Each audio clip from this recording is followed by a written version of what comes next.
Moi, c'est Arthur, mon pseudo c'est Simadilu, j'ai 23 ans et je suis étudiant en ce moment. Je veux plus vivre dans un monde où je partage pas du tout les choix qui sont faits dans notre 5e République, ce qui est fait de l'argent public, comment on prend les décisions. Ça me va plus du tout et je peux pas accepter de rester les bras croisés. Pour plein de choses. Déjà parce que XR est un mouvement radical au sens propre du terme, c'est-à-dire qu'il traite vraiment la racine du problème, l'aspect systémique de la situation aujourd'hui. L'effondrement n'est pas une histoire de pétrole, de démocratie, de justice sociale, de droit du travail, la réforme des retraites. C'est que tous ces problèmes-là sont infiniment imbriqués les uns les autres et c'est comme un grand métier à tisser, l'effondrement. Dès que la société, dès que tu touches un petit peu à une corde, ça joue forcément sur une autre et de réfléchir la totalité des problèmes et pas réduire l'écologie à une perspective naturaliste, on va dire, c'est vraiment hyper important. La question de la non-violence à XR est vraiment fondamentale pour moi. Dans une perspective éthique déjà, être à l'image de ce que l'on revendique comme système, commencer déjà à construire, à faire en dehors de ce système et pas juste déconstruire, être contre.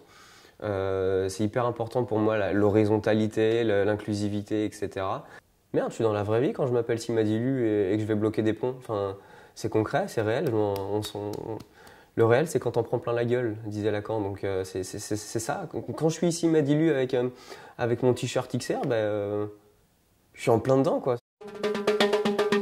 Le mantra de base, pour moi, ça reste la communication de masse, parler à un maximum de personnes. J'ai pas envie d'apprendre la vie aux gens, je suis personne pour faire ça, je suis pas légitime pour faire ça, mais de prendre le temps d'échanger avec les gens, de communiquer, d'entendre si ça leur parle ou pas ce qu'on fait, pourquoi ça leur parle, qu'est-ce qui leur parle précisément dans la désobéissance civile.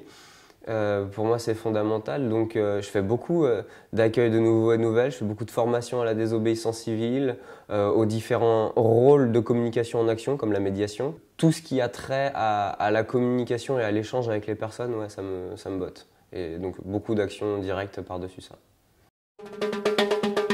J'ai passé quelques temps ces dernières années au Mali, à Bamako. Et de constater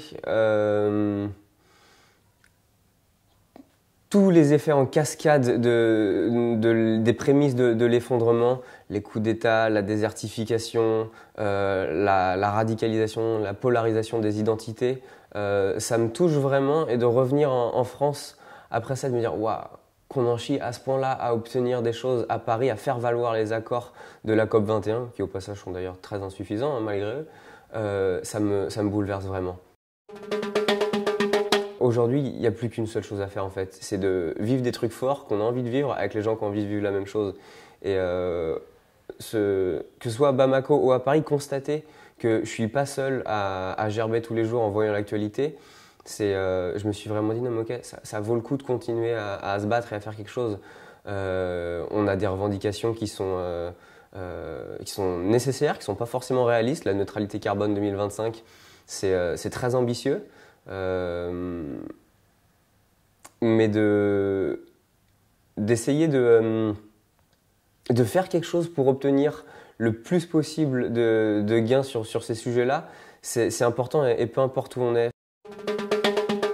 S'il y avait un gros changement à faire aujourd'hui pour moi, c'est qu'on arrêtait de vouloir se recruter les uns les autres et de se prétendre meilleurs que les autres.